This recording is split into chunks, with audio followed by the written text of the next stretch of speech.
how do you build a compelling case for PLG? So at the very beginning, you did mention, there's some of these specific things that you got, like you're wanting lower CAC, faster sales cycles, all those pieces, but I'll break it down into revenue impact, cost savings, and like total impact. So from a revenue impact, this is just looking across our clients, like what are some of those impacts? The first thing that really stands out, especially for sales led, is you'll find you have faster sales cycles.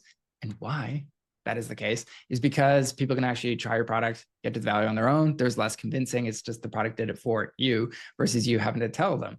And the other thing is you will most likely get 20, 30% more signups if you're going from sales led to product led. And the whole reason why is because people earlier on in the customer journey, they like trials more than a demo. If you're at a demo stage, you're thinking, oh yeah, I'm like actually really compelled to kind of consider this product. And you're later in the customer journey. Whereas trials is like, it's kind of casual. It's like, I'm just evaluating. Might not be serious, but if it's really good, then hell yeah, I am getting it. So there's higher margin revenue, expansion revenue automation is really, really important. And then cost savings wise, there's 44% lower customer acquisition costs. And the really big part here and why this is the case is because, once again, you're attracting people that a lot of people aren't targeting. All the B2B SaaS companies that are focused on sales-led approaches, they're usually targeting the decision makers at the top. You are going to be targeting the users, the people actually using the product.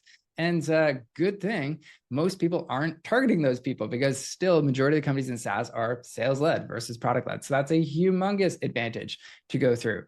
Now, as far as competitive advantages, there's predictable growth engine, there's gaining more market share in neglected segments. This one's really common actually when you're thinking of how do you grow your TAM, because you might be looking at some areas in your market where you're like, hey, we can't even like profitably service those people in that market because our sales team costs this much, cost of sales is this much.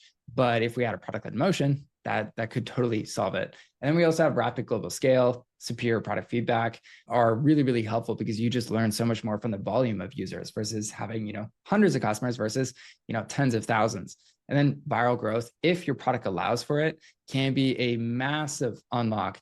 I was just talking with the founder of Tally.so. They have 500,000 active users and, they're still only at around just under 3 million ARR, but they just have a team of 5 people. And so why they've been able to do that is they just have massive viral growth of people sharing their forms with everybody. And it's a fantastic way to go up against Typeform in their case. But then we have recession resistance. So in the chat, just let me know, like, what are some of the things that having gone through this, you get excited about? There's also operational efficiency, but I want to just hear from you. What is the biggest kind of things where you're a little excited about when it comes to building a product that sells itself? And Lee, question on targeting users, but needing API access for functionality. Bottoms up doesn't work great. Yes, happy to come back to that one later, but for the API access, if you experience trying to bridge that gap, I'm not sure. Do you understand what they mean, Tony? Trying to bridge that gap. I'm guessing. Well, actually, Lee, can you clarify your question in the chat because I don't want to misinterpret it.